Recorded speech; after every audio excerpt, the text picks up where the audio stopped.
चलो yes okay ready. हम लोग क्या पढ़ रहे थे? हम लोग पढ़ रहे थे सह्याद्री के संबंध में। आज हम पढ़ने वाले हैं पश्चिमी घाट। क्या पढ़ेंगे बेटा? पश्चिमी घाट। क्या पढ़ेंगे? पश्चिमी घाट पढ़ेंगे। चलो घाट के संदर्भ में पढ़ते हैं, दोनों घाट को लेते हैं डेटा को। यस रेडी हो जाइए। हेडिंग आज की जो होगी बेटा, उस हेडिंग का नाम है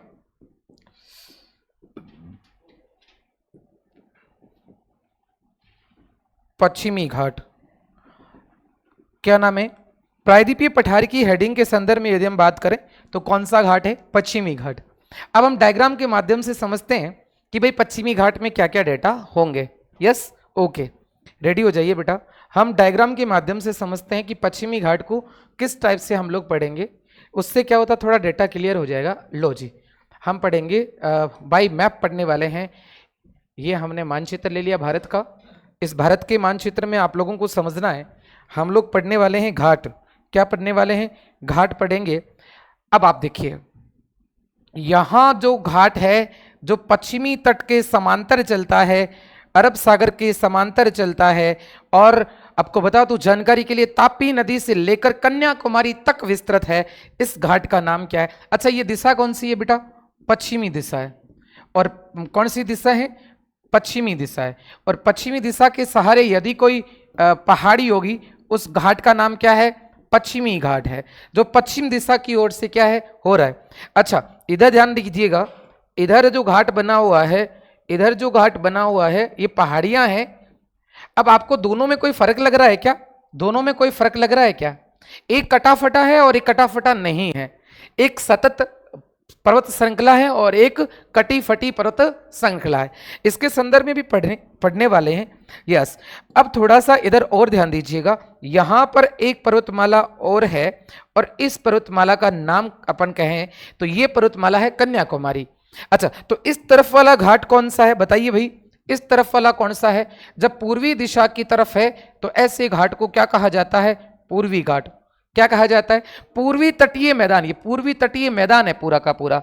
और उस पूर्वी तटीय मैदान के सहारे, पूर्वी तटीय मैदान के सहारे यदि अपन बात करें, पूर्वी तटीय मैदान के सहारे कोई अगर कोई प्रदेश, कोई पर्वतमाला अगर कोई बनेगी तो उस पर्वतमाला का नाम क्या होगा? उस पर्वतमाला का, ये पूर्वी तटीय मैदान है, पूरा का पूरा तटीय मैदान है। और पूर्वी तटीय मैदान के समांतर या अपन कह सकते हैं बंगाल की खाड़ी के समांतर कटाफटा भूभाग जो है पूर्वी घाट होगा। और इधर अगर हम बात करें, इधर यदि हम बात करें बेटा, यस इधर यदि हम बात करें तो ये भी डायग्राम को समझ लेते हैं क्या है इसमें। ये कौन सी पहाड़ी है? ये पहाड़ी है कन्याकुमारी। कौन सी है बेटा? कौन सी पहाड़ी है? कन्याकुमारी पहाड़ी है। ये कन्याकुमारी हो गई। उसके बाद में कन्याकुमारी के साथ साथ में ये जो आपको दिख रहा है पूरा का पूरा जो तट दिख रहा है, ये है, इस तट को कहते हैं पश्चिमी तटीय सीमा के सहारे होने के कारण इसको कहा जाता है पश्चिमी घाट। और ये पश्चिमी तटीय मैदान है पूरा का पूरा, ये नदियों के द्वारा बना हुआ मैदान है। क्लियर बात है? यस अब हम जो बात करने वाले हैं उस क्या नाम है टॉपिक का? पश्चिमी घाट। अब हम बात करेंगे पश्चिमी घाट का विस्तार, फिर पूर्वी घाट पढ़ेंगे। ठीक है। अच्छा ये पूरा का पूरा कौन सा पठार है बताइए मुझे? पूरा का पूरा कौन सा पठार है बताइए बेटा? इस पठार का नाम है प्रायद्वीपीय पठार। क्या नाम है? प्रायद्वीपीय पठार। और प्रायद्वीपीय पठार के दोनों किनारे, पश्चिमी किनारा पश्चिमी घाट के नाम से जाना जाएगा और पूर्वी किनारा पूर्वी घाट के नाम से जाना जाएगा। क्लियर बात है? यहां तक बात समझ में आ गई। और हमने टॉपिक कौन सा उठाया है? पश्चिमी घाट। और इसके बारे में लिखिएगा, इसका विस्तार हेडिंग लगा दीजिएगा। यस इसके विस्तार के बारे में पढ़ें। क्या है विस्तार? अच्छा मुझे एक बात बताइए, यहां पर कौन कौन सा महासागर है, सॉरी सागर है बताइए मुझे? अरब। कौन सा है? अरब सागर। तो ये अरब सागर के सहारे होगा, जबकि ये किसके सहारे होगा बेटा बताइए मुझे?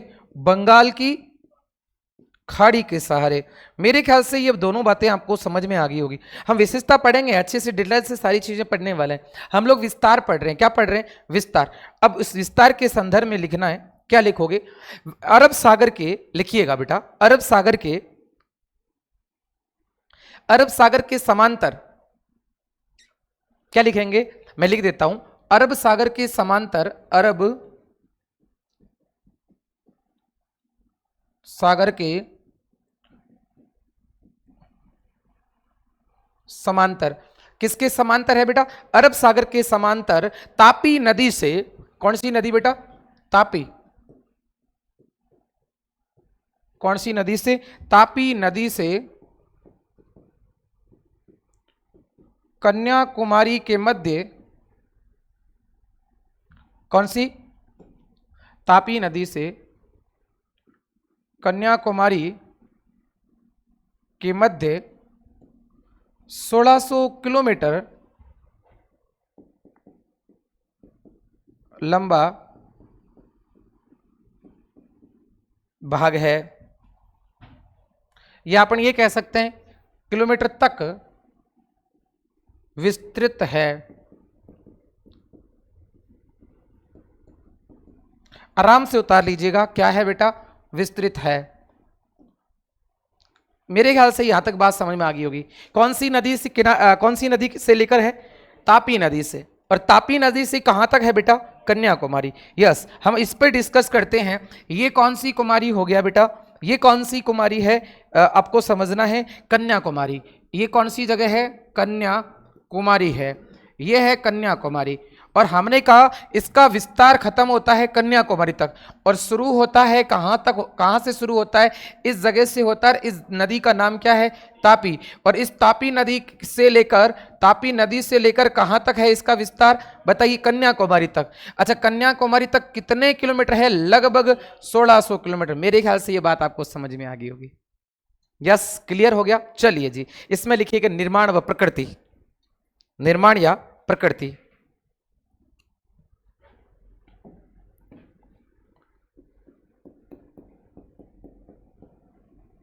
निर्माण या इसकी प्रकृति कैसी है, इसका नेचर कैसा है? तो भ्रंश कंगार, भ्रंश कंगार, या इसको क्या कहते हैं? पर्वत खंड। ये एक प्रकार की भ्रंश की कंगार है। क्या है? भ्रंश की कंगार है, या इसको पर्वत खंड कहा जाता है। और इससे इसकी प्रकृति, या अपन कह सकते हैं इसका प्रकृति, या इसको कह सकते हैं बेटा क्या है? इसका निर्माण हुआ है। अब लिखो औसत ऊंचाई। क्या लिखेंगे बेटा? औसत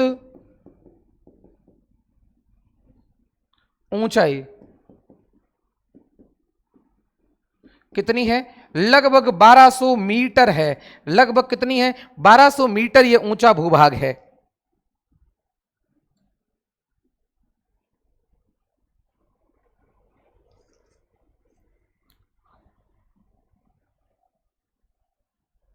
लिख लिया? अच्छा, ध्यान दीजिएगा बेटा, इसके ऊपर और ध्यान देना है। क्या हमें लिखना है? इसका उपनाम क्या है? उपनाम क्या है? यह भी कई बार क्वेश्चन पूछा जाता है। इसको सहयाद्री कहा जाता है। क्या कहा जाता है? सहयाद्री कहा जाता है। और यह सहयाद्री शब्द जो है वो कर्नाटक में कहा जाता है।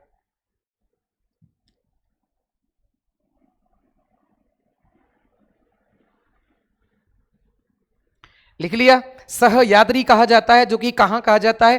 कहां कहा जाता है? कर्नाटक में। याद रखिएगा। अच्छा, पश्चिमी घाट को सहयाद्री भी कहते हैं। क्या कहते हैं? सहयाद्री। केरल में सव्य पर्वत कहा जाता है। केरल में इसको क्या कहते हैं? सव्य पर्वत। सव्य पर्वतम कहा जाता है। कहां कहा जाता है? केरल में कहा जाता है।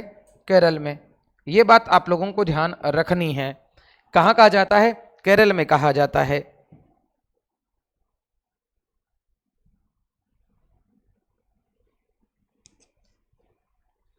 अब इसका आपको समझना है ढाल के संदर्भ में। यदि मैं ढाल के संदर्भ में बात करूं तो थोड़ा सा और आपको इस पर गौर करना है बेटा। ढाल के संदर्भ में अगर मैं बात करूं तो आपको और गौर करना है। क्या है वो बातें? ध्यान से सुने मेरी बात को। यस, अगर हम इसका ढाल पढ़े तो इसका ढाल दोनों तरफ है। एक पश्चिम की तरफ है, एक पूर्व की तरफ है। पश्चिम की तरफ इसका ढाल जो है वो तीव्र है, जबकि पूर्व की ओर इसका ढाल जो है वो मंद है। ये लिखना आपको। ढलान लिखेंगे। क्या लिखेंगे बेटा? ढलान। क्या लिखेंगे? पश्चिम की ओर। क्या लिखेंगे बेटा? पश्चिम की ओर।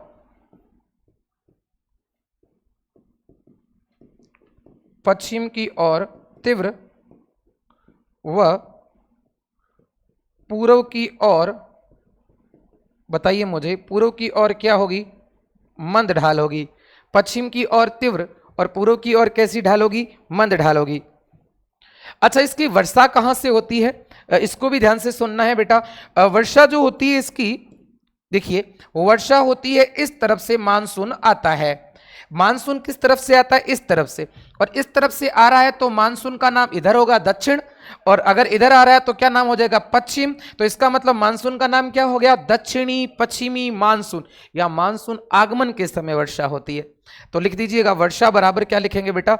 वर्षा जो होती है वो होती है दक्षिणी, क्या होती है बेटा? यस, दक्षिणी पश्चिमी मानसून के आगमन के समय। याद रखिएगा, दक्षिणी पश्चिमी मानसून के आगमन के समय यहां पर क्या होती है? वर्षा होती है। लिख लेना बेटा, दक्षिणी पश्चिमी मानसून के आगमन के समय क्या होती है? वर्षा होती है। अच्छा, यहां पर वनस्पति कैसी पाई जाएगी? ध्यान से सुनिएगा, वनस्पति कैसी पाई जाएगी? वनस्पति कैसी पाई जाएगी, इसके लिए हम आगे पढ़ते हैं। यस, स्क्रीनशॉट लेना है तो ले लीजिए आप लोग, जो है इसको उतारना है तो एक बार देख लेना। क्लियर? फोटो वगैरह लेना तो ले लीजिए, फिर आगे बात करते हैं। बोलो, वनस्पति की बात कर रहे थे। किसकी बात कर रहे थे बेटा? वनस्पति की बात कर रहे थे। अब वनस्पति को हमको समझना है तो हमें थोड़ा सा डायग्राम बनाना पड़ेगा। किसको समझने के लिए? वनस्पति को समझने के लिए हमको क्या लेना पड़ेगा? एक प्यारा सा डायग्राम लेना पड़ेगा, और उस डायग्राम के माध्यम से हमको समझना है कि क्या वनस्पति है और किस टाइप से यहाँ की वनस्पति होती है। अगर हम डायग्राम के माध्यम से समझे बेटा, तो ये डायग्राम जो है हमें वनस्पति के संदर्भ में इसकी क्या करवाएगा? वनस्पति के संदर्भ में हमको क्या करवाएगा? ज्ञान करवाएगा। ये जो मैंने एक गोला खींचा, ये हमारी जो पृथ्वी है, इस पृथ्वी के अंदर मैंने एक रेखा खींची, और इस रेखा को हम लोग कहते हैं, इस रेखा को हम कौन सी रेखा कहते हैं? बताइए भाई, इस रेखा को हम कौन सी रेखा कहते हैं? आप बताइए फटाफट। इस रेखा को क्या कहते हैं? 0 डिग्री। 0 डिग्री कौन सी रेखा कहते हैं? 0 डिग्री अक्षांश रेखा, जिसको कहते हैं 0 डिग्री अक्षांश रेखा। अच्छा, इसका दूसरा नाम क्या है बेटा? दूसरा नाम है इसका विषुवत रेखा। दूसरा नाम क्या है इसका? विषुवत रेखा। अच्छा, इसका और क्या नाम हो सकता है? भूमध्य रेखा। भूमध्य रेखा। बताइए मुझे, बात समझ आई कि नहीं आई बेटा? इसके 3 नाम हैं। 0 डिग्री होने के कारण 0 डिग्री अक्षांश रेखा कहा जाता है। भूमि के मध्य से गुजरने के कारण क्या कहा जाता है? भूमध्य रेखा कहा जाता है। और सूर्य लंबवत चमकता है, इसलिए विषुवत रेखा कहा जाता है। यस, क्या ये बात समझ आई कि नहीं बताइए मुझे? क्लियर बात है?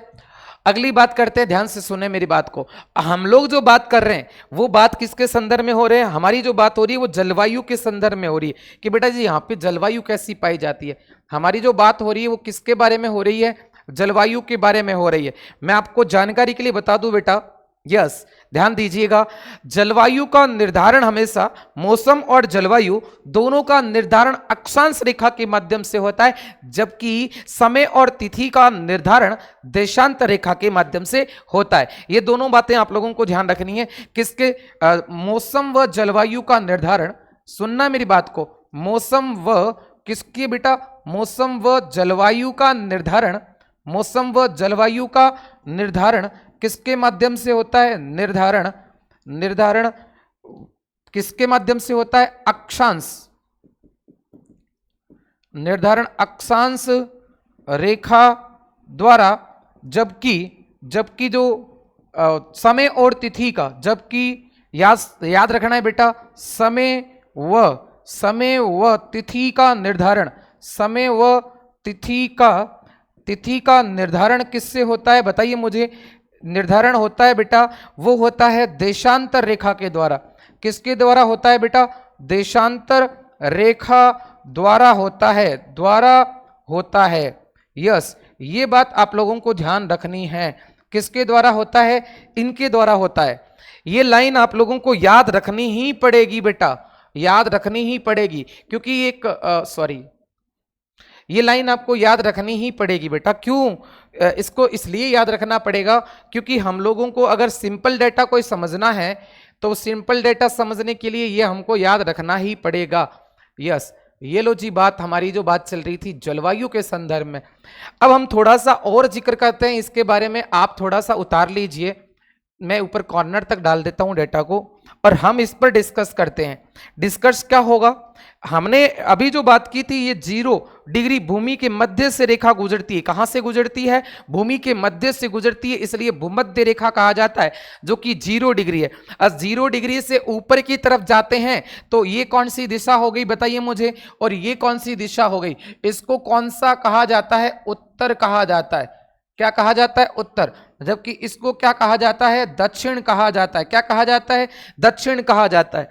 तो भूमध्य रेखा ने भूमध्य रेखा ने भूमि को कितने भागों में बांट दिया? 2 बराबर भागों में बांट दिया और आधा आधा गोला कर दिया, और आधे गोले को कहते हैं गोला धन अर्ध, बराबर क्या हो जाता है? गोलार्ध होता है। क्या होता है? गोलार्ध। तो देखो ये कौन सा गोलार्ध होगा बेटा, बताइए मुझे। गोलार्ध, गोलार्ध कौन सा हो जाएगा? दक्षिण। अच्छा, इधर वाला कौन सा हो जाएगा बेटा, बताइए मुझे। इधर वाला कौन सा हो जाएगा? उत्तर में उत्तरी हो जाएगा। इसको क्या कहेंगे? उत्तरी। इसको क्या कहेंगे बेटा? दक्षिणी कहेंगे। क्या कहेंगे? दक्षिणी कहेंगे। यस, यहां तक बात समझ में आ गई आप लोगों को? क्लियर? और पढ़ते हैं, अभी और पढ़ते हैं बेटा, देखिएगा मेरी बात को ध्यान से सुने, और पढ़ते हैं। ओके, यस, ठीक है। ओके बेटा, इधर ध्यान दीजिए। अब हम एक रेखा और डाल रहे हैं इसमें। वो कौन सी रेखा है? वो रेखा इधर वाली डालते हैं, इसका नाम दे दिया जाएगा, ये रेखा जो है वो कर्क रेखा होगी। इधर जो रेखा खींची जाएगी वो कौन सी रेखा होगी? मकर रेखा होगी। कर्क रेखा उत्तरी गोलार्ध में खींची जाती है, जबकि मकर रेखा दक्षिणी गोलार्ध में खींची जाती है। यस, ये बात भी आप लोगों को ध्यान रखनी पड़ेगी। क्या रखनी पड़ेगी? बात ध्यान रखनी पड़ेगी।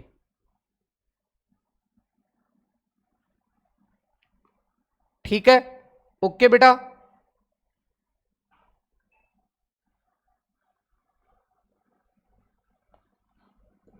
ओके, चलो इसको समझते हैं। उसके बाद में एक और रेखा डाल देते हैं, इसका नाम अपन दे देंगे, देखो ध्यान से सुने मेरी बात को। अपन एक रेखा और डाल देते हैं, इस रेखा का नाम क्या होगा? यहां एक रेखा और डालते हैं, इसका नाम अपन दे देंगे आर्कटिक, और ये हो जाएगी अंटार्कटिक। इस टाइप से हमने रेखा खींच ली, और समझना है हम लोगों को कि भाई ये जो बिंदु हो गया, ये जो बिंदु हो गया, इसको हम नंबर देते हैं। क्या नंबर देते हैं? कि भाई ये तो 0 डिग्री हो गया, इसको नंबर देते हैं कि ये 23.5 डिग्री है। लेकिन 23.5 डिग्री कौन सा, बताइए मुझे? दक्षिण की तरफ है ना, इसलिए इसको क्या कहा जाता है? दक्षिणी अक्षांश कहा जाता है। बताओ बात समझ आई कि नहीं? और 23.5 डिग्री दक्षिणी अक्षांश का नाम है बेटा, कौन सी रेखा है? मकर रेखा। कौन सी है? मकर रेखा। जबकि इधर की तरफ बात करेंगे, इधर की तरफ बात करते हैं 23.5 डिग्री। 23.5 डिग्री कौन सी हो जाएगी? उत्तरी अक्षांश। 23.5 डिग्री उत्तरी अक्षांश का नाम क्या होगा बेटा, बताइए मुझे? कर्क रेखा होगा। क्या होगा? इसकी रेखा का नाम क्या है? 0 डिग्री अक्षांश रेखा होता है। 0 डिग्री अक्षांश रेखा, या इसको कहते हैं भूमध्य रेखा। यस, मेरे ख्याल से ये बात आपको समझ में आ गई होगी। इसको क्या कहेंगे? अंटार्कटिक रेखा। क्या कहेंगे? अंटार्कटिक, अंटार्कटिक रेखा। और ये अंटार्कटिक रेखा जो होती है, ये अंटार्कटिक रेखा जो है, अंटार्कटिक रेखा जो है, अंटार्कटिक रेखा जो है, आपको ध्यान रखना है बेटा, ये अंटार्कटिक रेखा जो हमारी कितने डिग्री होगी? अंटार्कटिक रेखा जो होगी वो 66 डिग्री 30 मिनट, और इसका नाम होगा दक्षिणी अक्षांश होगा। क्लियर बात है बेटा?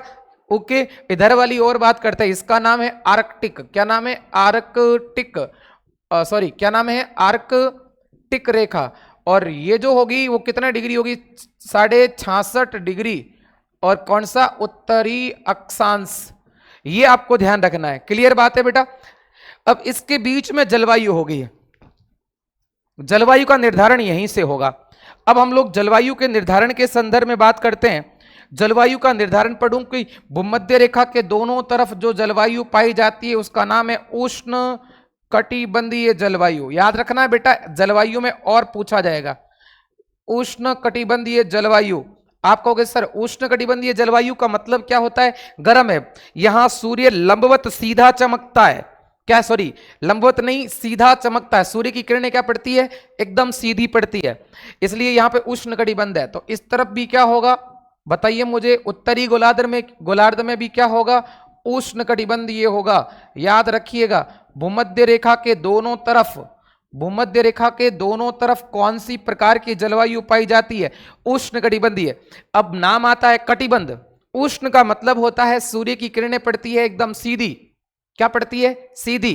क्लियर बात है। तापमान बहुत ज्यादा होता है। क्या होता है? तापमान बहुत ज्यादा होता है। ITCZ सूर्य के उत्तरायण होने से उत्तरायण होती है और सूर्य के दक्षिणायन होने से दक्षिणायन होती है। अब बात आती है सूर्य का उत्तरायण क्या होता है, दक्षिणायन क्या होता है। तो उत्तरायण का मतलब होता है कि भूमध्य रेखा से सूर्य यदि उत्तर की तरफ, अगर भूमध्य रेखा का भाग हो, मेरे कहने का मतलब भूमध्य रेखा से पृथ्वी का, ध्यान से सुने, पृथ्वी का भूमध्य रेखा के ऊपर की तरफ अर्थात कर्क रेखा की तरफ भाग हो सूर्य के सामने, तो कहलाएगा उत्तरायण। क्योंकि कौन से गोलार्ध में चला गया सूर्य, मतलब कौन सा गोलार्ध सूर्य के सामने है? उत्तरी। इसलिए कौन सी स्थिति बन जाती है? उत्तरायण। यदि वही स्थिति दक्षिण की हो जाए तो उसे क्या कहते हैं? दक्षिणायन। जैसे मान लो ये सूर्य है और इसके सामने पृथ्वी का भाग है, थोड़ा यूं है, उत्तर वाला सामने आ गया तो उत्तरायण, और ये आ गया तो कौन सा होगा? दक्षिणायन। क्लियर बात है। और आपको पता है इस तरीके से पृथ्वी जब घूमती है पप्पू की तरह तो उत्तरायण और दक्षिणायन स्थितियां होती रहती है। और जो उत्तरायण और दक्षिणायन होता है तो वहां उसके साथ साथ में अगर उत्तरायण हुआ तो ITCZ उसके पीछे पीछे जाएगी, और उसके संदर्भ में भी पढ़ेंगे हम ITCZ क्या होता है। अच्छा, कटिबंध शब्द का मतलब क्या होता है? कटिबंध का मतलब बेटा होता है दो अक्षांश रेखाओं के मध्य के भाग को कटिबंध कहा जाता है। क्या कहा जाता है? दो अक्षांश रेखाओं के मध्य के भाग को क्या कहा जाता है? यहां में अगर मैं लिखना चाहूं तो दो अक्षांश रेखाओं के मध्य का भाग, दो अक्षांश रेखाओं के, दो अक्षांश रेखाओं के मध्य का भाग, दो अक्षांश रेखाओं के मध्य का भाग क्या कहलाता है? मध्य का भाग क्या कहलाता है? बताइए भाई। कटिबंध कहलाता है। क्या कहलाता है बेटा? कटिबंध। अब आप कहोगे सर ये तो अक्षांश का हो गया, तो देशांतर का क्या होगा? तो भाई देशांतर का होगा, दो देशांतर रेखाओं के मध्य के भाग को गोर कहा जाता है। क्या कहा जाता है? बताइए मुझे, क्या कहा जाता है? दो देशांतर रेखाओं के मध्य का भाग क्या कहलाता है? गोर कहलाता है। मेरे ख्याल से ये बात आप समझ में आ गई, कटिबंध क्यों लगा है। क्लियर? उष्ण क्यों लगा? वर्ष भर तापमान खूब होता है। कटिबंध क्यों लगा? क्योंकि दो अक्षांश रेखाओं के बीच का भाग है। ठीक है, ये उत्तरी गोलार्ध का है, ये दक्षिणी गोलार्ध का है। बताओ बात समझ आई कि नहीं? अच्छा चलिए अगली बात करते हैं हम लोग, इसके संदर्भ में भी पढ़ेंगे। इसको साफ कर लेते हैं जलवायु वाले शब्दों को। अगला कौन सा होगा? ऊपर की तरफ जाएंगे तो थोड़ा उपोष्ण हो जाएगा। कौन सा हो जाएगा? उपोष्ण हो जाएगा। इधर भी सेम है। उपोष्ण को एक और नाम कहा जाता है कोष्ण।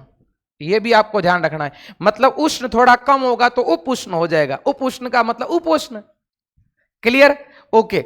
जैसे ही इस कौन सी रेखा को पार करेंगे? कर्क रेखा को पार करेंगे तो इधर से तो आएगा शीत, इधर से, यहां पर क्या है? कौन सा कटिबंध है? बताइए। शीत। क्यों भाई? ध्रुव क्या होते हैं? हमेशा ठंडे होते हैं। ध्रुव क्या होते हैं? ठंडे। क्यों? क्योंकि सूर्य की किरणें सीधी पड़ती ही नहीं है, तो ठंडे होंगे। तापमान कम ग्रहण करेगा, जब सीधी पड़ेगी तब तो तापमान ज्यादा ग्रहण करता है, और तिरछी पड़ेगी तापमान क्या करेगा? कम ग्रहण करेगा। कम ग्रहण करेगा तो वहां का क्या होगा? तापमान बेटा क्या? कम होगा। और इसलिए क्या, कौन सा कटिबंध लगेगा? शीत। लेकिन इसके और इसके दोनों के बीच में कैसी स्थिति होगी? थोड़ी क्या होगी? शीत होगी, और थोड़ी क्या होगी? उष्ण होगी। इसका मतलब शीत धन उष्ण बराबर क्या हो जाएगा बेटा? शीतोष्ण कटिबंध पाया जाता है। क्या बात समझ आई कि नहीं बताओ? तो उष्ण, शीतोष्ण और शीत। और इधर भी सेम की सेम, यहां क्या होगा? शीत धन उष्ण बराबर शीतोष्ण। और इधर कौन सा होगा? शीत कटिबंधीय।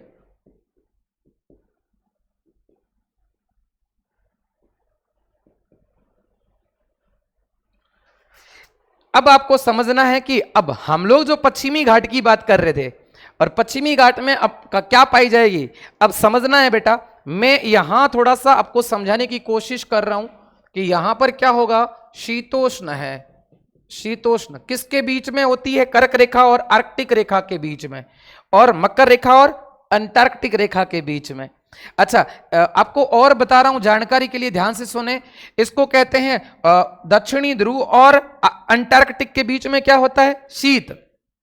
अंटार्कटिक और मकर के बीच में क्या है, शीतोष्ण। मकर और 0 डिग्री भूमध्य रेखा के बीच में उष्ण। ये तो दक्षिण की बात हो गई। उत्तर की तरफ चलें, 0 डिग्री से कर्क रेखा के बीच में उष्ण, कर्क रेखा के ऊपर उपोष्ण या कोष्ण, कर्क रेखा से आर्कटिक रेखा के बीच में शीतोष्ण, आर्कटिक और उत्तरी ध्रुव के बीच में क्या होगा, शीत। ये बातें आपको ध्यान रखनी है। तो हमारी बात हो रही थी जलवायु, किसकी जलवायु भाई, पश्चिमी घाट की जलवायु। और पश्चिमी घाट की जलवायु कैसी होती है, पश्चिमी घाट की जलवायु जो होती है वो उष्णकटिबंधीय होती है।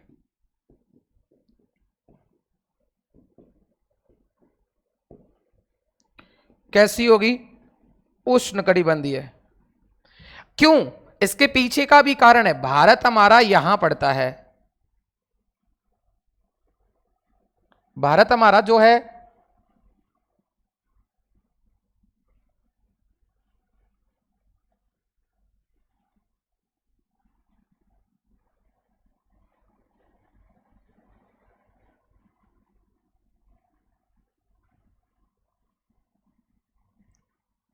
चलो जो भी है आपके समझ में आ गया होगा। भारत हमारा कहां पड़ता है, यहां पड़ता है, क्लियर बात है। और हम जो पढ़ रहे हैं ना, हम पढ़ रहे हैं यहां के डेटा को, हम पढ़ रहे हैं इधर की जलवायु के संदर्भ में कि यहां की जलवायु कैसी होगी। यस, अब बताओ यहां की जलवायु कैसी है। तो मैंने क्या लिखा, बोलो, बात समझ आई कि नहीं आप लोगों को, क्लियर बात होगी। उत्तरी भारत की कैसी होगी बताओ भाई, शीतोष्ण, क्लियर है। तो भारत में कितनी जलवायु हो गई, 2, क्लियर बात है। और कई बार नाम आता है उपोष्ण। अच्छा, इस अपन तो सीधा कहते हैं कि हमारे यहां मानसूनी जलवायु पाई जाती है, इतने में बात खत्म कर देते हैं। कैसी पाई जाती है, बात खत्म। भारत में किस प्रकार की जलवायु पाई जाती है कि मानसून होगा वैसी जलवायु होगी, क्लियर। तो भारत मानसूनी जलवायु वाला प्रदेश है। Yes, okay. तो इतनी बात अगर समझ में आई तो आगे बढ़े, फिर उतार लो जल्दी से।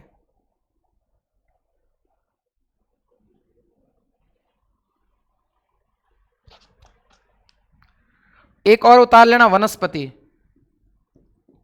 पश्चिमी घाट में पाई जाने वाली वनस्पति कैसी होगी, तो क्या होगा, उष्ण कटिबंधीय। और जहां उष्ण कटिबंध होता है वह सदाबहार जलवायु पाई जाती वनस्पति, सदा बहार, सदाबहार वनस्पति जो क्या होती है, हमेशा क्या रहती है, हरी भरी रहती है। हमेशा क्या रहती है बेटा, हरी भरी रहती है। और वही सदाबहार वन है, वही सदाबहार वन है जो पृथ्वी का फेफड़ा कहलाता है। ठीक, यह है ना, साल भर बारिश होती रहती है, गर्मी भी बहुत होती है, गर्मी बहुत होती है तभी तो बारिश होती है, क्लियर बात है। यस, उतार लीजिए, आगे बढ़े फिर।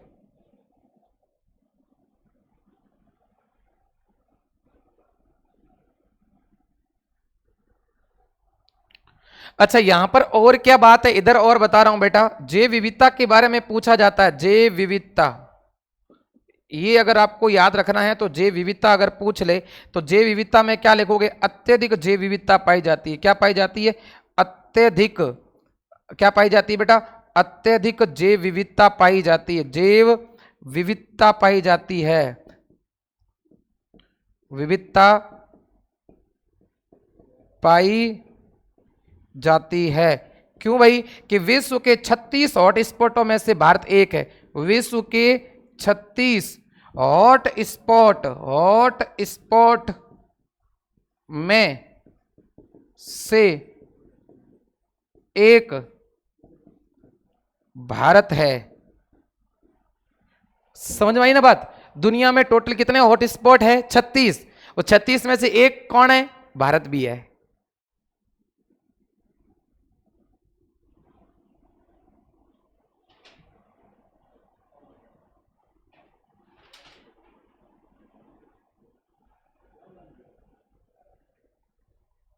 उतारो स्क्रीनशॉट, जो भी लेना लो। बढ़े आगे,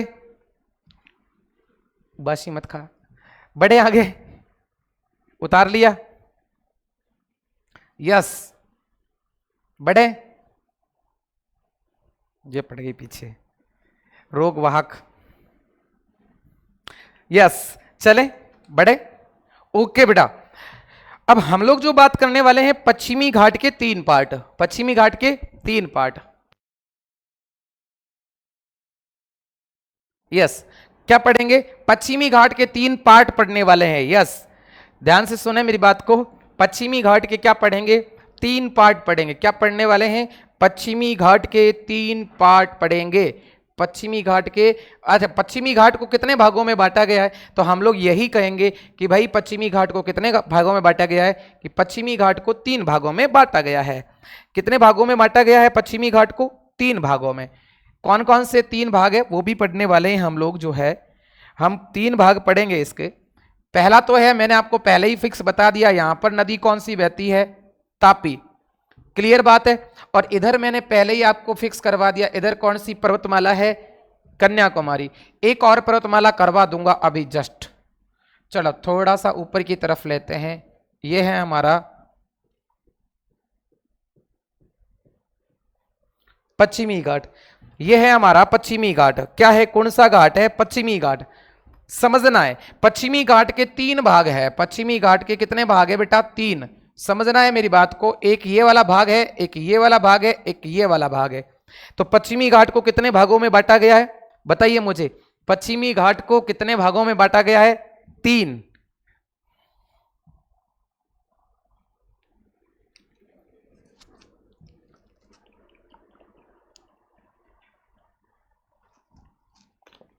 कितने भागों में बांटा गया है?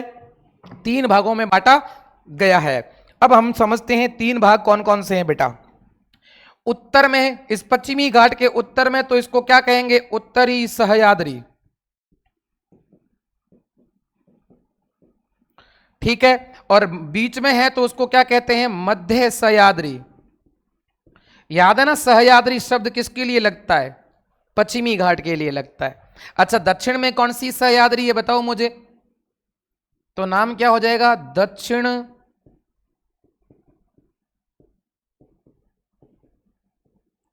सह्याद्री। बताओ आपको बात समझ आई कि नहीं? कितने भाग हो गए बेटा जी? कितने भाग हो गए? तो क्या लिखेंगे? पश्चिमी घाट को 3 भागों में बांटा गया है। क्या? पश्चिमी घाट को कितने भागों में बेटा? 3 भागों में बांटा गया है। पहला भाग, उत्तरी भाग क्या कहलाएगा? उत्तरी भाग। दूसरा कौन सा भाग हो जाएगा? मध्य भाग। तीसरा कौन सा हो जाएगा बताइए मुझे? दक्षिणी भाग या दक्षिण भाग। ओके बेटा, समझिए। उत्तरी भाग का नाम क्या है? उत्तरी सह्याद्री।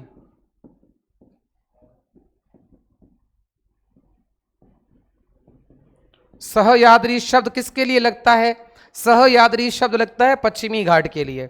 मध्य में कौन सी सह्याद्री हो जाएगी बताइए? मध्य सह्याद्री। दक्षिण में कौन सी हो जाएगी? दक्षिणी सह्याद्री।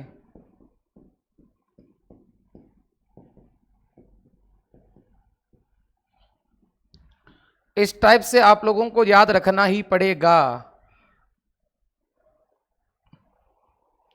इस टाइप से आप लोगों को याद रखना पड़ेगा बेटा। क्लियर बात है? चलो जी, ओके। अगली बात करते हैं।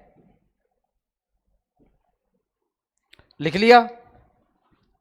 उतारो, फिर मैं आपको और समझाता हूं कोई बात को। क्या है इसमें और खास बात? खास बात यह है कि पश्चिमी घाट को जो 2 भागों में बांटती है, पश्चिमी घाट को 2 भागों में जो बांटती है रेखा, उसका नाम पढ़ रहे हैं। पश्चिमी घाट को 2 भागों में बांटने वाली रेखा जो है, अपन इस टाइप से करते हैं। पश्चिमी घाट को 2 भागों में बांटने वाली जो रेखा है वो कौन सी है? पश्चिमी घाट को दो भागों में बांटने वाली रेखा 16 डिग्री है। कितना डिग्री बताइए मुझे? 16 डिग्री जो है वो पश्चिमी घाट को, याद रखिएगा बेटा, कितने डिग्री हो गया? 16 डिग्री नॉर्थ पश्चिमी घाट को दो भागों में बांटती है। क्लियर बात है? एक ये ध्यान रखना है, एक इधर ध्यान रखना है कि मध्य सह्याद्री और दक्षिणी सह्याद्री के बीच में एक और पर्वतमाला है, और इस पर्वतमाला का नाम क्या है बेटा? इस पर्वतमाला का नाम है, आपको ध्यान रखना, नीलगिरी पर्वतमाला। कौन सी पर्वतमाला है? नीलगिरी। ये नीलगिरी तक है, बिल्कुल समझ में आ जाना चाहिए। ये कौन सी कुमारी है बताइए मुझे? कन्याकुमारी है। चलो इसको थोड़ा सा और विस्तार से करते हैं कि भाई यहां पर कौन सी पहाड़ी आ जाएगी बेटा? कौन सी पहाड़ी आ जाएगी? यहां पर कौन सी पहाड़ी आ जाएगी? यस, समझना है, यहां पर कौन सी पहाड़ी आ जाएगी बेटा? ये इस पहाड़ी का नाम, अच्छा ये जगह तो है कन्याकुमारी, भारत का अंतिम बिंदु। जबकि इस पहाड़ी का नाम यदि मैं दे दूं तो पहाड़ी का नाम है नीलगिरी। कौन सी पहाड़ी है? नीलगिरी, याद रखना है। अच्छा पूरे घाट का नाम क्या है? इस पूरे घाट का नाम है पश्चिमी घाट। तो लिख दो, पश्चिमी घाट को दो भागों में बांटने वाली रेखा का नाम 16 डिग्री उत्तरी अक्षांश है। क्या लिखोगे?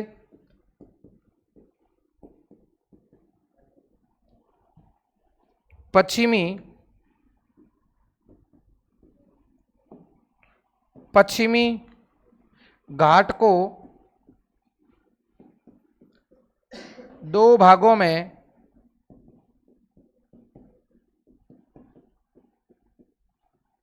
बांटने वाली रेखा 16 डिग्री उत्तरी क्या है? अक्षांश है। कितने डिग्री अक्षांश है? 16 डिग्री उत्तरी अक्षांश है।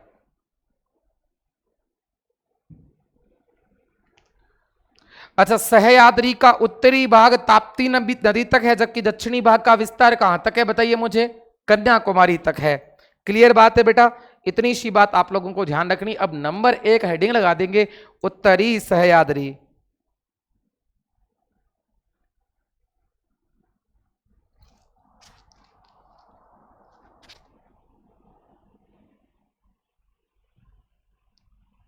बढ़े आगे? यस, हेडिंग क्या लगाएंगे बेटा आप लोगों ने? हेडिंग क्या लगाई है? उत्तरी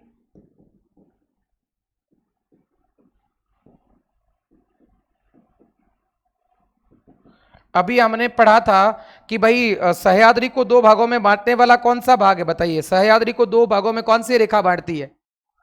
तो इसका मतलब मध्य से गुजरती है। तो मध्य सह्याद्री और उत्तरी सह्याद्री मतलब इसका अंतिम विस्तार कहां तक होगा? उत्तरी सह्याद्री का 16 डिग्री तक।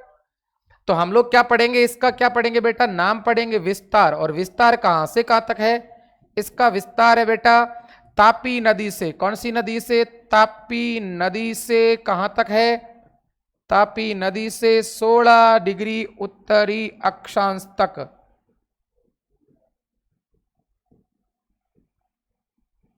याद रखिएगा, बहुत ही महत्वपूर्ण बात है। कौन सी नदी से? तापी नदी से लेकर 16 डिग्री उत्तरी अक्षांश तक है, दक्षिणी मत करना। ओके, लिख दिया।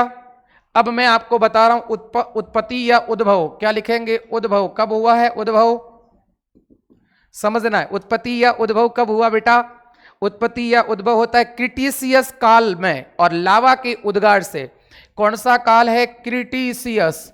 कौन सा है? क्रिटिशियस काल। क्रिटिशियस काल में किसके उद्गार के कारण? लावा उद्गार से इसका क्या होता है बेटा? लावा उद्गार से इसका निर्माण होता है। याद रखिएगा बेटा, ठीक है। अच्छा, एक उत्तरी सह्याद्री है। उत्तरी सह्याद्री की सबसे ऊंची चोटी का पूछा जा सकता है, सर्वोच्च शिखर कौन सा है? यदि आपको उत्तरी सह्याद्री का सर्वोच्च शिखर पूछा जाता है तो आप लोगों को ध्यान रखना है बेटा, उसका नाम एक, अच्छा ये जो विस्तार है ना, तो अगर इसका भी ध्यान रखना है कि मुख्य रूप से कहां तक है, मुख्यतः ये बहुत जरूर बात बता रहा हूं मैं आपको, महाराष्ट्र मुख्य रूप से कहां पर है, इसका विस्तार मुख्यतः कहां है बेटा, मुख्यतः महाराष्ट्र में है। कहां है, महाराष्ट्र में है। मुख्य रूप से कहां है, महाराष्ट्र में, दिख रहा है ना, मुख्य रूप से महाराष्ट्र में है। यस, ये बात आप लोगों को ध्यान होनी चाहिए, मुख्य रूप से कहां है, महाराष्ट्र में है। तो अपन लिख सकते हैं मुख्यतः महाराष्ट्र में। उत्तरी सह्याद्री का विस्तार कहां है बेटा, बताइए मुझे, मुख्य रूप से कहां है, महाराष्ट्र में है। कहां है, महाराष्ट्र में। अच्छा, इसका सर्वोच्च शिखर कौन सा है, तो भाई कि अब मत आना कल सुबह आना, तो नाम हो गया कौन सी बाई, कि कलचू बाई।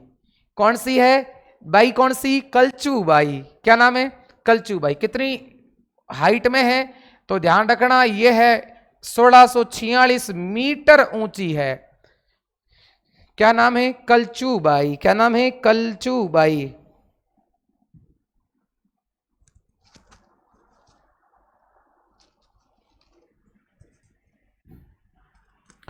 चलो जी। अच्छा, कलचूबाई कहां पड़ती है बेटा, तो मैंने अभी तो आपको बताया मुख्य रूप से इसका विस्तार कहां पर है, महाराष्ट्र में है। अच्छा, और कौन सी है, अन्य पर्वत, अन्य चोटियां लिख सकते हैं। अन्य चोटियां कौन कौन सी है, अन्य चोटियां, एक तो आपको पता है मैंने लिखवाया था, महाबलेश्वर की पहाड़ी से उद्गम होता है कौन सी, कृष्णा नदी का। तो अन्य चोटी में क्या लिखोगे, चोटी हो चाहे मोटी हो, है ना, लिखना तो पड़ेगा। अन्य में कौन सी हो जाएगी बताइए मुझे, अन्य में कौन सी है, महाबलेश्वर की पहाड़ी। क्या लिखूंगा मैं, महाबलेश्वर की पहाड़ी। और इस पहाड़ी से किसका उद्गम होता है पता है, कृष्णा नदी का उद्गम होता है बेटा। कृष्णा नदी का यहां पर क्या होता है, उद्गम होता है, महाराष्ट्र के नासिक जिले में स्थित है। कौन सी पहाड़ी है बेटा, बताइए मुझे कौन सी है, महाबलेश्वर की पहाड़ी। ठीक है बेटा, और कौन कौन सी है, एक और है हरिश्चंद्र की पहाड़ी, हरिश्चंद्र। क्या नाम है, हरिश्चंद्र चोटी। एक और है, एक और कौन सी है, जिसका नाम है सेलहर शिखर। सेलहर शिखर, याद रखिएगा कौन सा शिखर है, सेलहर शिखर है, उतार लीजिएगा। आगे बढ़ते हैं फिर।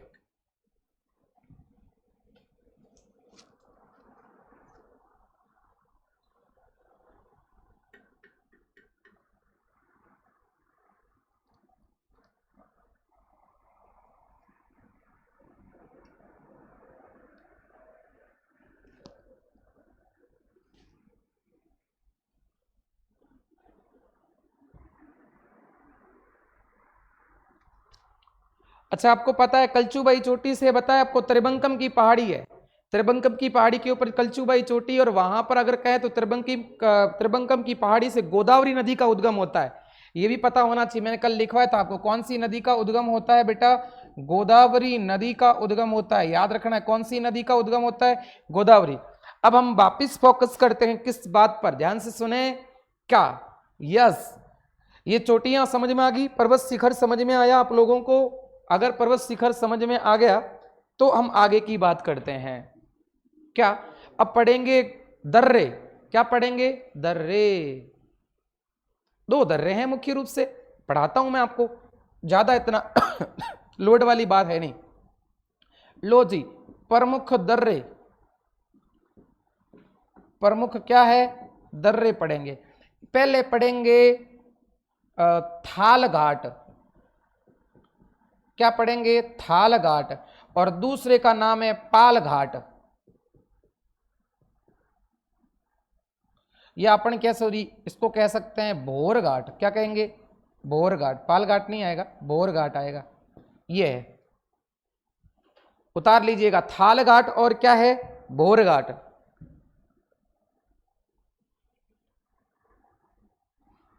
अब थाल घाट का तो कई बार एग्जाम में पूछा जाता है क्वेश्चन कि थाल घाट का जो है वो किस किस को आपस में जोड़ता है। थाल घाट में थाली में कौन बैठता है? मुन्ना, है कि नहीं? थाली में कौन बैठ जाता है? खाने की जगह मुन्ना बैठ जाता है, याद रखना है। थाल घाट में कौन बैठता है? मुन्ना। मुन्ना से क्या हो जाएगा? मुंह से हो जाएगा कौन? मुंबई से। और ना से कौन हो जाएगा बताइए मुझे? नासिक तक। ठीक है बेटा। और नेशनल हाईवे संख्या 03 है, बीच में से निकल रही है। क्या, ध्यान से सुने, इस तरफ से एक क्या बना हुआ है? दर्रा बना हुआ है। क्या है? दर्रा। और इधर से एक हाईवे निकल रहा है, इधर से एक हाईवे निकल रहा है, ऐसे करके एक क्या निकल रहा है? हाईवे। और हाईवे जब निकलता है तो समझना है इस तरीके से, ध्यान रखना, एक दर्रा है, ऐसे दर्रा बना हुआ है और इधर से एक हाईवे निकलता है। यस, ध्यान रखना है कि इसके बीच में से एक हाईवे निकलेगा।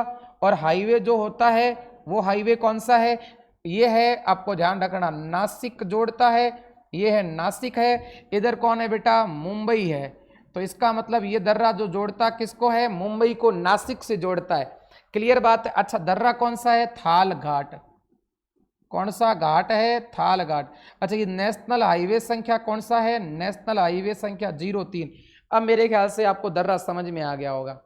मुंबई से किसको जोड़ता है? नासिक को जोड़ता है। यदि ये दर्रा नहीं होता तो मुंबई से नासिक को जोड़ने में थोड़ा समय लगता, परेशानियां आती।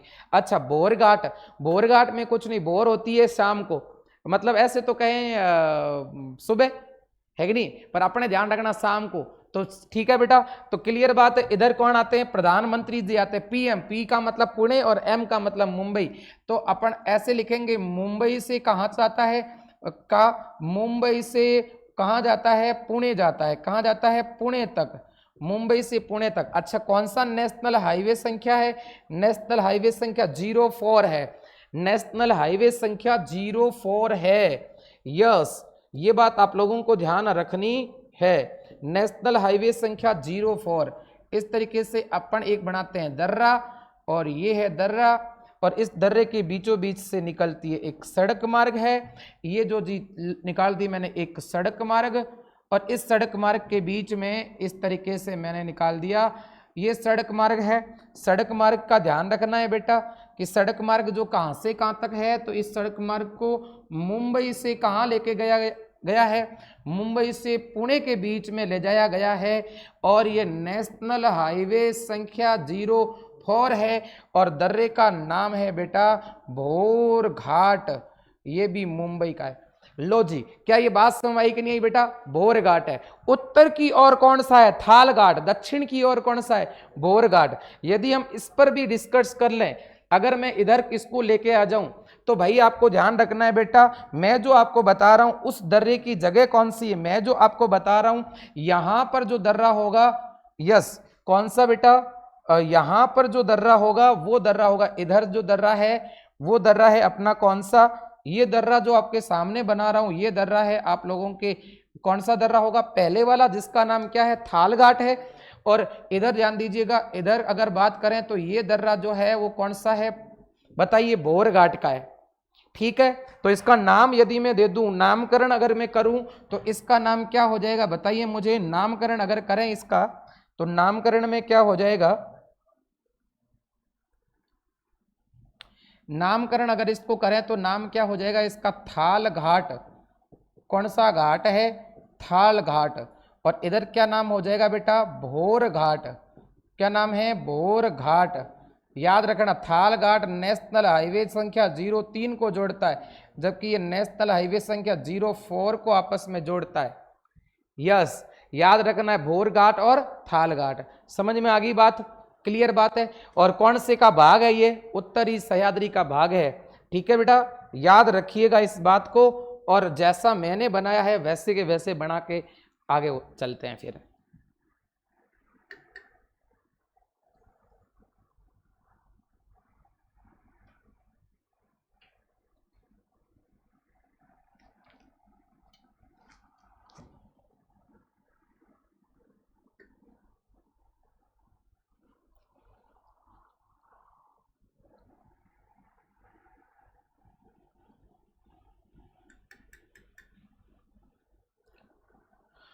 उतार लिया? पढ़े आगे, पढ़ लें, ओके यस। अगली बात कर रहे हैं हम लोग, कौन सी सह्याद्री बताओ, कौन सी होगी बेटा, 2 नंबर की कौन सी सह्याद्री है,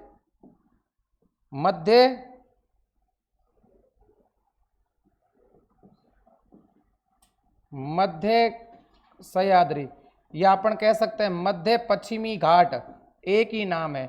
अच्छा, इसका विस्तार पढ़ना है बेटा, तो विस्तार कहाँ होगा बाबू बताइए मुझे, क्या होगा बेटा, लो जी, विस्तार क्या होगा, कितने डिग्री से स्टार्ट होगा, 16 डिग्री नॉर्थ से, 16 डिग्री नॉर्थ से कौन सी पहाड़ी तक, नीलगिरी पर्वत तक, नीलगिरी पर्वत तक। अच्छा, विस्तार जो है वो कहां से कहां तक होगा बताइए बेटा, विस्तार जो होगा वो कहां से होगा, महाराष्ट्र के बाद में आता है गोवा, और गोवा के साथ में कहां तक होगा, तो बेटा ध्यान रखना है कर्नाटक तक होगा इसका विस्तार, याद रखना है, कहां तक विस्तार होगा बेटा, कर्नाटक तक होगा विस्तार, यस, याद रह जाएगा। अच्छा, इसका निर्माण जो होता है वो कौन सी चट्टानों से होता है, निर्माण हुआ है वो ग्रेनाइट व नाइस चट्टानों से होता है, ग्रेनाइट व नाइस या नीस चट्टानों से होता है, चट्टानों से इसका निर्माण होता है, याद रखना है, ओके यस। अगली बात ध्यान से सुने, इतना उतार लीजिएगा, क्या इतना उतारो भाई, इतना उतार लीजिए,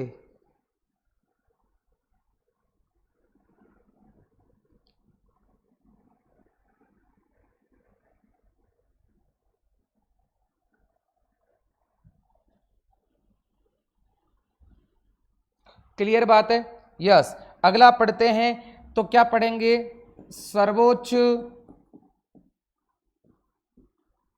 चोटी, सर्वोच्च चोटी कौन सी है भाई, तो उसका नाम क्या है बेटा, चोटी का नाम है, क्या नाम आपने सुना, कुद्रेमुख, कुद्रेमुख कहाँ पड़ती है बेटा, कुद्रेमुख पड़ती है कर्नाटक में, कुद्रेमुख चोटी जो है वो कर्नाटक की है, और आपको ध्यान रखना है कि ये 1894 मीटर लगभग ऊंची है, 1894, याद रखिएगा। और ये वह पहाड़ी है जो आपको ध्यान रखना सह्याद्री की सबसे ऊंची चोटी है। अच्छा, अन्य पहाड़ियां कौन सी होगी इस जगह, अन्य पहाड़ियां कौन सी होगी इस जगह, अन्य पहाड़ियों के संदर्भ में पढ़े तो भाई लिखोगे क्या, अन्य चोटियां, अन्य पहाड़ियां कौन सी है, तो देखिए बेटा, हालांकि मैसूर की पहाड़ी भी यहीं शामिल है, अन्य पहाड़ियों के बारे में पढ़ें तो एक पहाड़ी बड़ी महत्वपूर्ण है जिसका नाम है बाबा के नाम से, और उसको कहते हैं बाबा बुदन की पहाड़ी, कौन सी पहाड़ी, बाबा बुदन की पहाड़ी, बड़ी फेमस पहाड़ी है, किसके लिए फेमस है बताओ, किसके लिए, कॉफी या कहवा उत्पादन के लिए फेमस है, किसके लिए फेमस है बताइए मुझे, कॉफी या कहवा उत्पादन के लिए, कहवा उत्पादन हेतु क्या है, प्रसिद्ध है, भारत में पहली बार। अच्छा, ये प्रसिद्ध है कहाँ की है बेटा, तो याद रखना कि कॉफी नहीं, सॉरी चाय नहीं पीऊंगा कॉफी पीऊंगा, नाटक करता है ना, तो कर्नाटक याद रखना है भाई, सबसे सर्वाधिक भारत में कॉफी का उत्पादन कहाँ होता है पता है, भारत में कॉफी का उत्पादन कर्नाटक में होता है, इसलिए तो लोग चाय ना पी के क्या पीते हैं, कॉफी पीते हैं, नाटक करते हैं, ऐसे ध्यान रखना, कर्नाटक याद रह जाएगा क्या। कौन सी पहाड़ी पर सबसे पहले पौधा लगाया,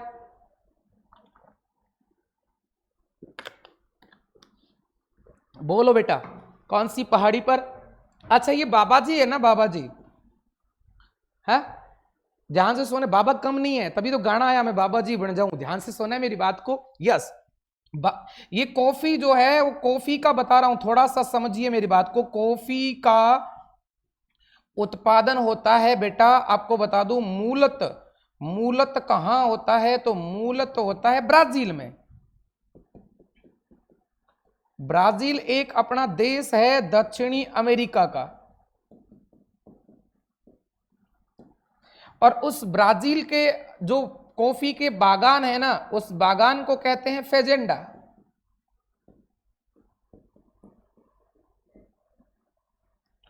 कॉफी के जो खेत होते हैं ना,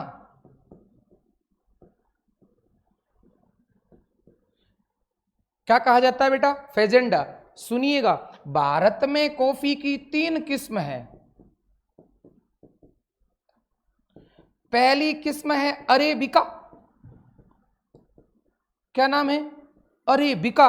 बिक गई अभी, है ना? अरेबिका। अरेबिका जो है ना, सर्वाधिक उत्पादन इसी का ही होता है, क्योंकि लोग है ना इस हिसाब से शायद उत्पादन करते होंगे कि बिक जाएगी, है ना? दूसरी कॉफी का उत्पादन होता है रोबेस्टा। ये दुनिया की, भारत में तो भाई मुख्यतः अरेबिका ही है भारत में। एक होता है रोबेस्टा, और तीसरी एक और किस्म होती है जिसका नाम है लिबेरिका। तो भाई आपको ध्यान रखना कि जो बाबा बुदन है ना, बाबा जी ध्यान से सुने मेरी बात को, बाबा बुदन जो है गए थे क्या? यमन गए थे। यमन से लाए लाए क्या? पौधा। यमन से बाबा बुदन क्या किया? ध्यान से सुने, बाबा बुदन ने यमन से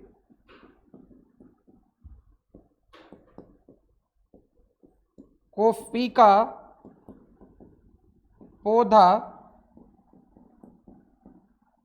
कर्नाटक की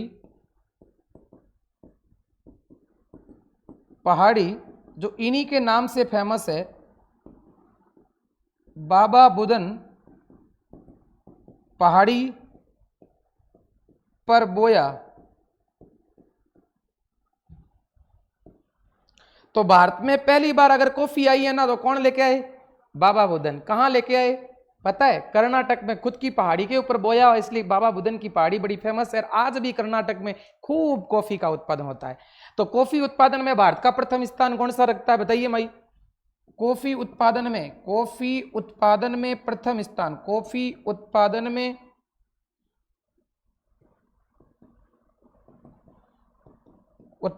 भारत में फर्स्ट अग्रणी कौन सा राज्य है? प्रथम स्थान कौन सा राज्य रखता है बेटा? ध्यान रखना है कौन सा है भाई। ऐसा काम तो नाटक वाले लोग करते हैं, तो कौन रखेगा? कर्नाटक। याद रखना भाई ऐसे। क्लियर बात है? बोलो टाबरो, समझ में आई कि नहीं आई? पक्का। चलो, यहां का जो मुख्य, ये तो चलो फसल की बात कर ली, यहां प्रमुख खनिज कौन सा है बेटा? आपको ध्यान रखना, प्रमुख खनिज जो है वो एक ही है, जिसका नाम है लोएस्क। याद रखिएगा, लोएस्क। क्यों? क्योंकि गोवा का एक, गोवा है ना, गोवा और कर्नाटक में 2 बंदरगाह है। गोवा के बंदरगाह का नाम है मार्मागांव, कर्नाटक के बंदरगाह का नाम है बेंगलुरु पतन, और दोनों के दोनों लोएस्क के आयात और निर्यात के लिए बड़े फेमस है। साथ साथ में कुद्रेमुख की खान लोहे उत्पादन के लिए प्रमुख खान मानी जाती है। कुद्रेमुख की खान, वही कुद्रेमुख अभी हमने कहा ना, खान भी है इसके नाम से। खूब लोहा होता है यहां पर, ठीक? तो प्रमुख खनिज कौन सा है बताइए मुझे? लोएस्क होगा। यस, बताओ मुझे। स्क्रीनशॉट जो भी लेना आप फोटो ले लीजिए, आगे बढ़ते हैं।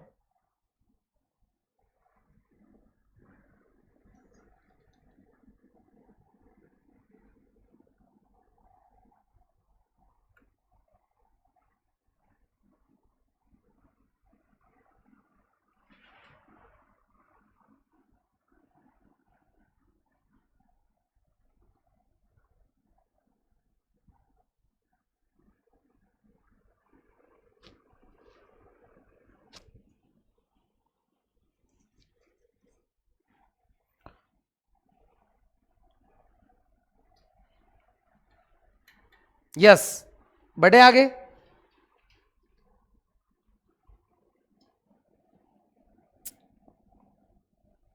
करो, थोड़ा जल्दी करिए बेटा।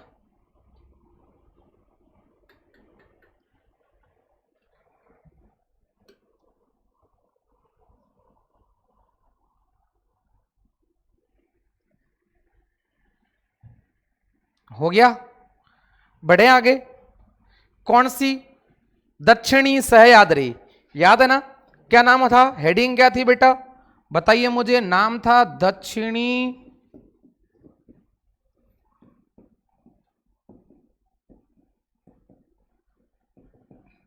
क्या नाम था? दक्षिणी सह्याद्री। ठीक है। अब दक्षिणी सह्याद्री में क्या क्या पढ़ना है? पहला हमारा तो हम जब भी पढ़ते हैं तो हम यही पढ़ते हैं कि भाई क्या होगा, इसका विस्तार कहां है। तो क्या लिखेंगे बेटा? विस्तार।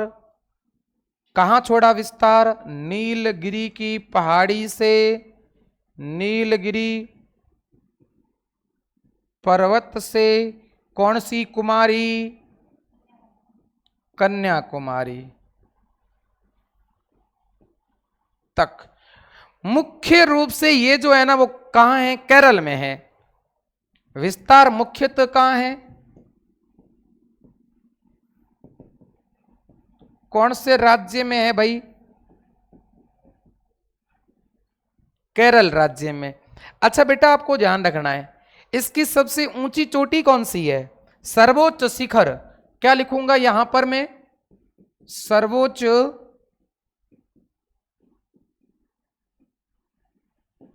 शिखर। सर्वोच्च शिखर है अन्नामलाई पहाड़ी पर स्थित अनाई मुंडी। तो मैं पहले तो सिर्फ इतना ही लिखूंगा, अनाई मुंडी। अनाई मुंडी।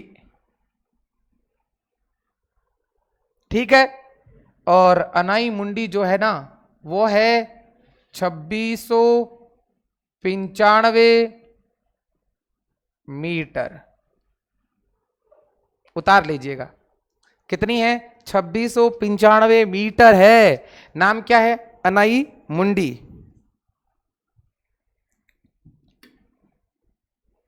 ओके। अब देखिएगा, दक्षिणी सह्याद्री पर प्रमुख, इसको तीन भागों में बांटा गया है। दक्षिणी सह्याद्री को क्या किया गया? मुख्य रूप से तीन भागों में बांटा गया है। तो अगली लाइन क्या लिखेंगे? अगली लाइन लिखेंगे, अगली लाइन लिखेंगे कि दक्षिणी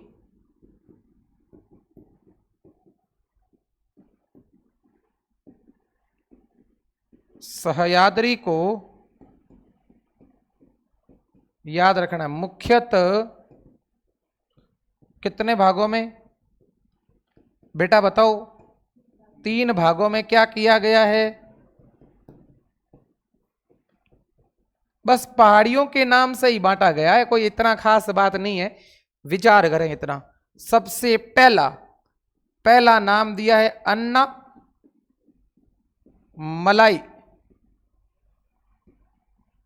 पर्वत। ठीक है। वो अन्नामलाई जिसकी सबसे ऊंची चोटी का नाम अनाई मुंडी है, अन्नामलाई पर्वत के ऊपर है। ठीक है। तो ऐसे ध्यान रखना, मलाई खा के मुंडी निकाली है ना, मलाई खा के अन्ना ने क्या निकाली? मुंडी निकाली। और खास बात क्या है? ऐसी मुंडी निकाली कि पूरे दक्षिण भारत की सबसे ऊंची मुंडी इसी की है। कोई पूछ ले कि दक्षिण भारत की मतलब प्रायद्वीपीय पठार की सर्वोच्च चोटी कौन सी है? अनाई मुंडी है कि नहीं? मलाई खा के निकाली तो कुछ लंबी निकलेगी, ध्यान रखना, मक्खन खाया इसने, हो सकता है। यस। दूसरा कौन सा है बेटा? एक पहाड़ी है जिसका नाम है इलायची की पहाड़ी।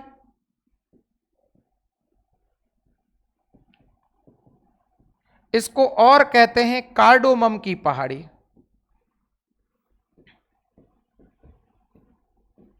आपको पता है इलायची उत्पादन के लिए बड़ी फेमस है, याद रखना। ऐसे ही नाम नहीं दिया है, इलायची गरम मसाले होते हैं यहां पे। ठीक है। तो भाई इलायची की पहाड़ी। और भाई तीसरी पहाड़ी का नाम है पालनी की पहाड़ी।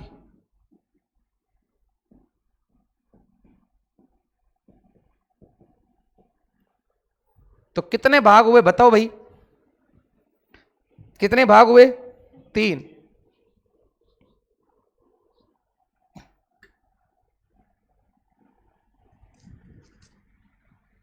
क्लियर?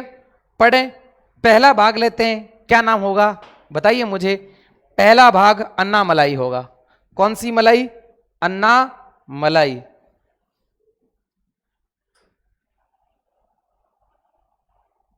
यस,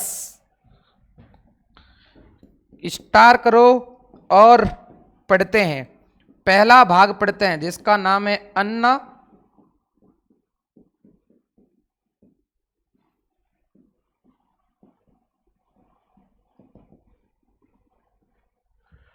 हेडिंग लगा दो अन्ना मलाई पर्वत। कौन सा होगा बेटा? अन्ना मलाई पर्वत।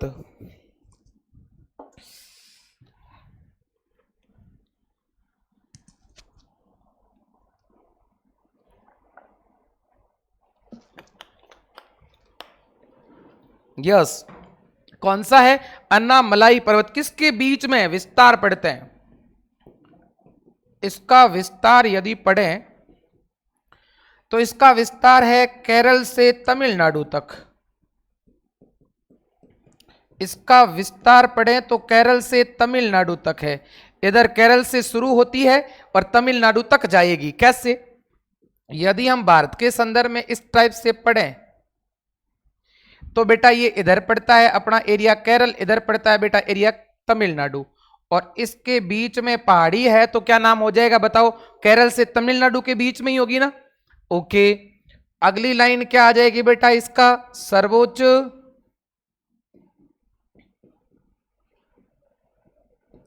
सर्वोच्च शिखर कौन है बेटा? बताओ मुझे, सर्वोच्च शिखर कौन है? अन्नाई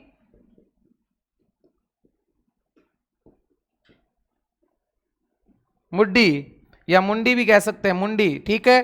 और इस कहां पर स्थित है अनाई मुंडी? केरल में है।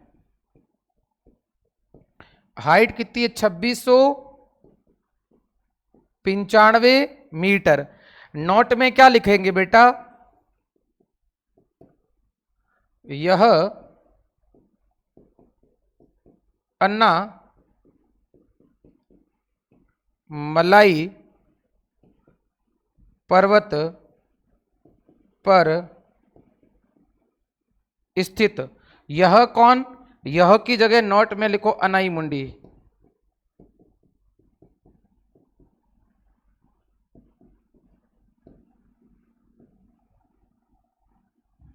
अन्ना मलाई पर्वत पर स्थित दक्षिण भारत की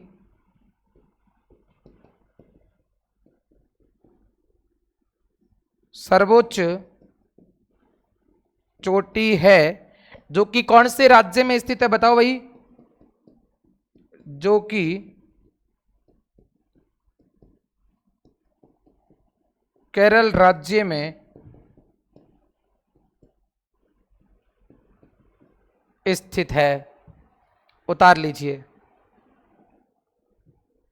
कई जगह मुंडी ड लिखा हुआ था एक ही है, कई जगह दो, तो जैसे भी आपको उचित लगे वैसे लगा लो, कोई फर्क नहीं पड़ने वाला है।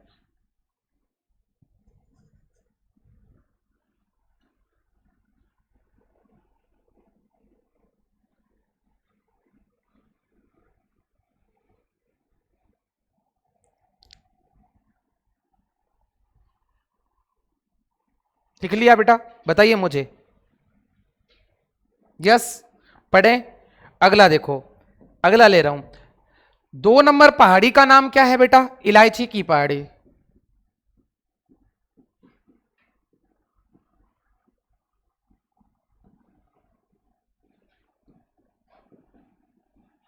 और मैंने क्या कहा? इसको क्या कहा जाता है? कार्डोमम की पहाड़ी।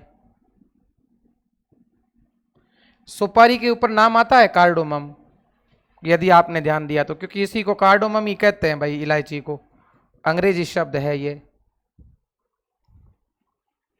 इसमें थोड़ा सा आपको फोकस करना पड़ेगा। कैसा फोकस करना है? लो जी, सिंपल ही है, ज्यादा इतना दिमाग लगाए जैसी तो कोई बात नहीं है, पर मैं आपके सामने बना के देता हूं डेटा को। लो जी,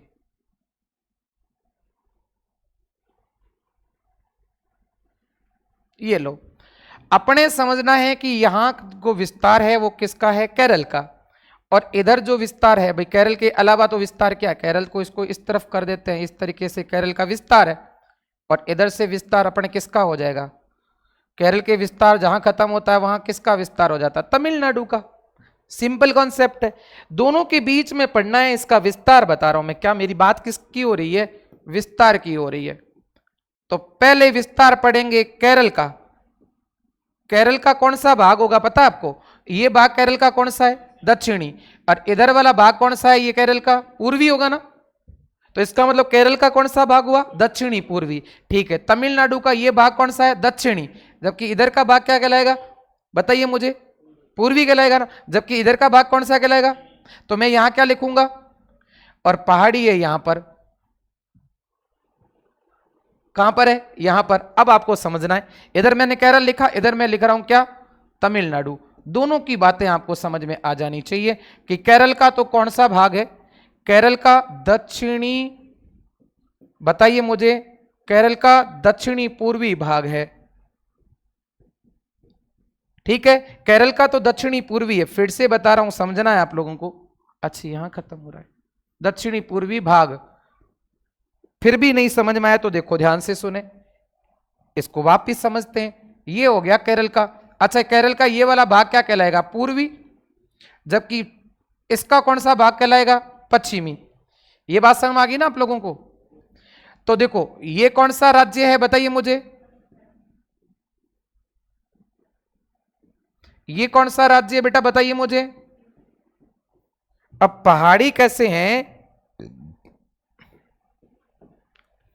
पहाड़ी ऐसे बनी हुई है, ऐसे। तो तमिलनाडु का तो कौन सा है? दक्षिणी पश्चिमी भाग। जबकि केरल का दक्षिणी पूर्वी। अब बात तक समझ में आ गई ना? ओके बेटा, चलो तमिलनाडु का कौन सा भाग हो जाएगा?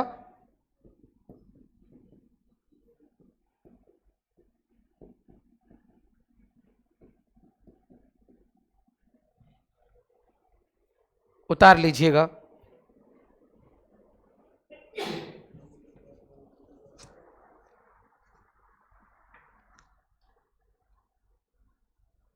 उतार लिया।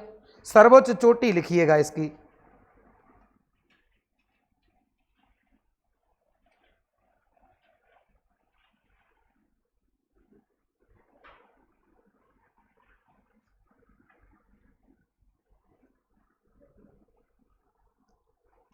क्या लिखना है?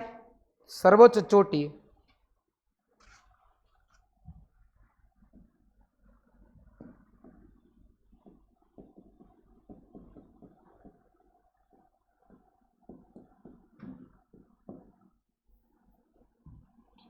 क्या नाम होगा? अगस्त्य मलाई।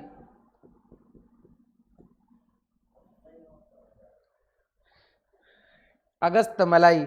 ठीक है, और हाइट इसकी लिख दीजिएगा 1868 मीटर इसकी हाइट है। अब ये है ना भारत का एक क्या है बेटा पता है? बायोस्फीयर रिजर्व क्षेत्र है, जैव आरक्षित क्षेत्र है। क्या लिखेंगे? यह भारत का एक जैव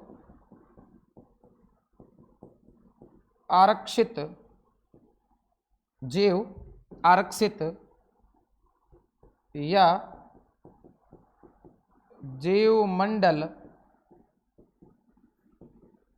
निश्चय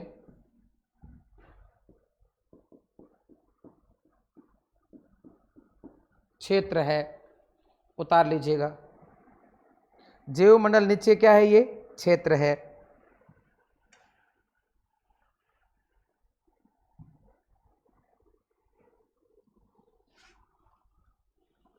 क्लियर बात है? लिख दिया। ये भारत का एक जैव आरक्षित या जैव निश्चय, जैव मंडल निश्चय है। अब बात ये आती है टोटल भारत में 18 है, 18वां अभी बनाया पन्ना है। ठीक है, चलो वो बात की बात है। पहले 17 थे, अभी 18 बन चुके। अब इसको है ना, अगस्त मलाई को सन 2016 में यूनेस्को की धरोहर में शामिल कर दिया गया। क्या लिखेंगे अगली लाइन?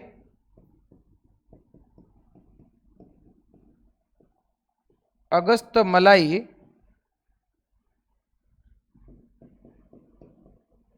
जैव आरक्षित क्षेत्र को वर्ष 2016 में यूनेस्को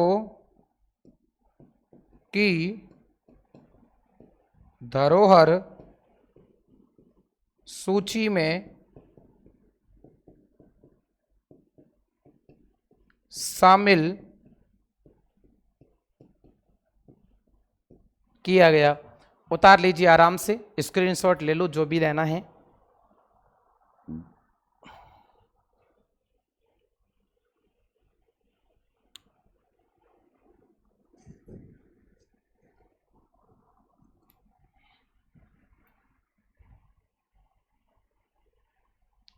लिख लिया बेटा?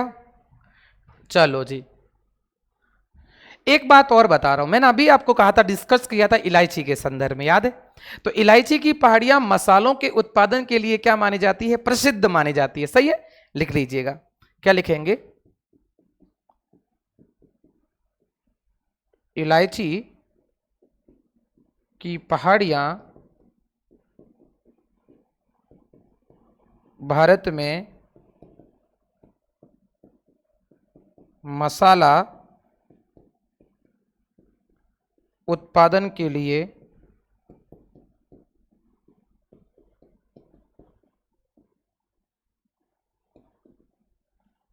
प्रसिद्ध है। याद रखना है बेटा, इलायची की पहाड़ियां फेमस है किसके उत्पादन के लिए? मसाला उत्पादन के लिए। और मुख्य कौन है?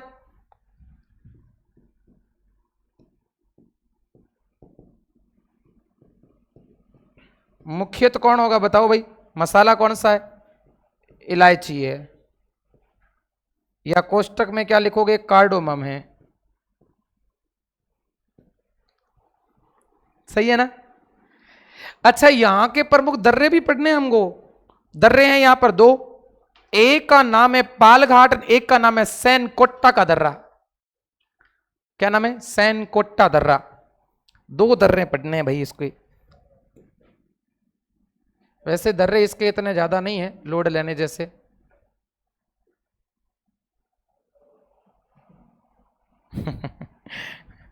इसके कितने दर्रे पढ़ेंगे? दो दर्रे पढ़ने हैं। एक तो ये है, एक ये है। एक का नाम है पालघाट, एक का नाम है सैनकोट्टा।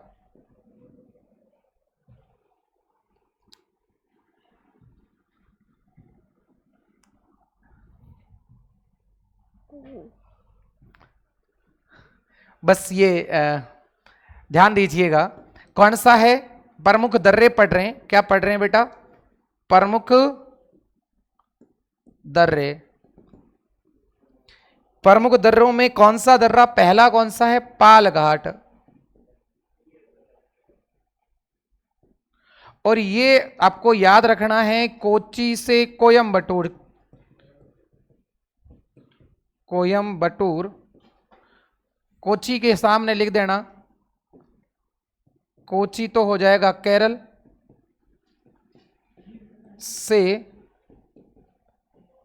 कोयम्बटूर, और वो पड़ता है तमिलनाडु में। एक बात और बता रहा हूं, कोयम्बटूर जो है एरिया, ये अपन ने वस्त्र उद्योग के लिए फेमस है। दक्षिण भारत का मैनचेस्टर कहा जाता है इसको भाई, याद रखना है।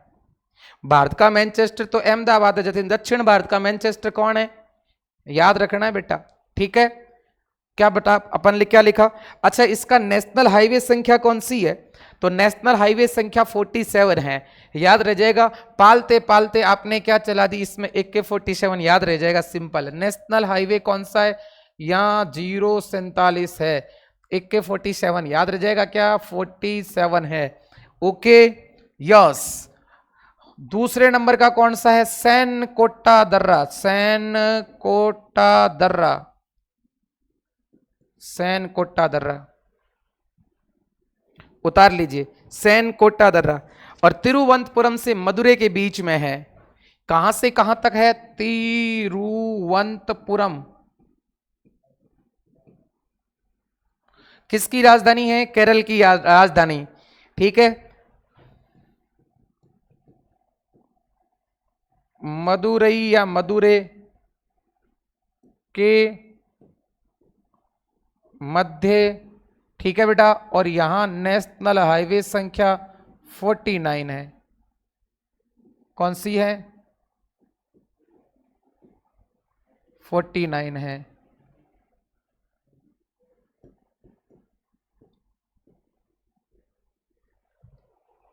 उतार लीजिएगा।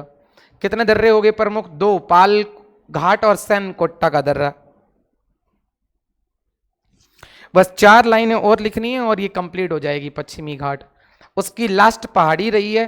पहली पहाड़ी मैंने कौन सी बताई, याद है आपको? को कौन सी करवाई? अन्नामलाई। दूसरी कौन सी? इलायची। तीसरी कौन सी? पालनी। पालनी कर लो, उसके बाद हम लोग क्लास को पोस्टपोन कर देंगे, ठीक है? रोकेंगे भाई। यस, तीसरे नंबर की कौन सी पहाड़ी है बेटा? पालनी की पहाड़ियां।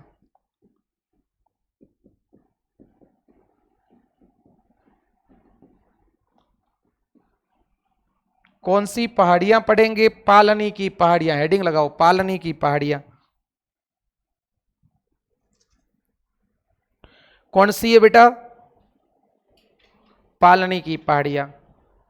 अब ये कहां से कहां तक है ये जरूरी है, विस्तार पढ़ो। विस्तार बराबर कहां से कहां तक है? विस्तार है केरल से तमिलनाडु के बीच में।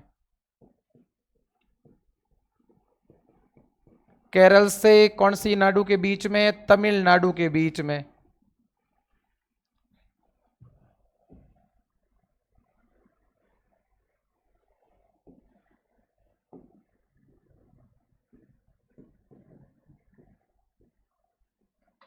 अच्छा, इसकी पालनी की पहाड़ी की सबसे ऊंची चोटी का नाम है वद्राक या बंदराक कह सकते हैं। चोटी, सर्वोच्च शिखर।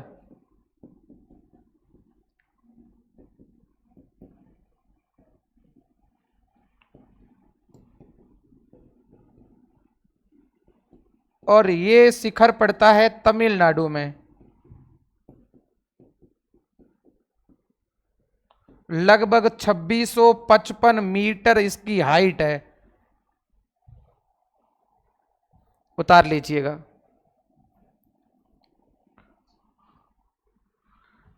क्लियर बात है? नहीं, 2655 तो नहीं होगी, सॉरी, इसकी होगी 2533 मीटर। अब सही है, इसकी 2533 मीटर हाइट है। क्लियर है? क्योंकि 2695 तो अपनी वो चली जाएगी।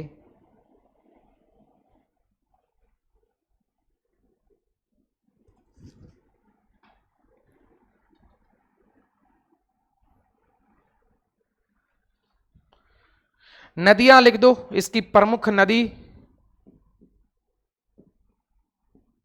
अब यहां प्रमुख नदियां जो प्रवाहित होती है, प्रमुख नदियों में एक तो है वेगई नदी, एक का नाम है सनमुखा नदी,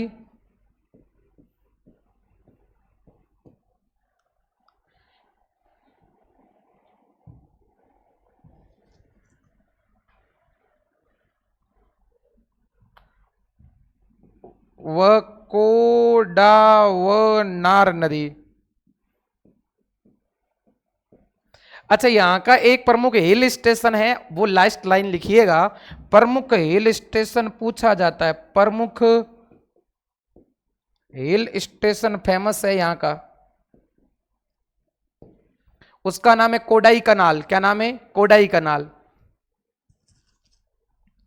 क्या लिखेंगे? प्रमुख हिल स्टेशन का नाम क्या है? कोडाई कनाल। और ये पड़ता है तमिलनाडु में। कोडाई कनाल लिख दीजिएगा।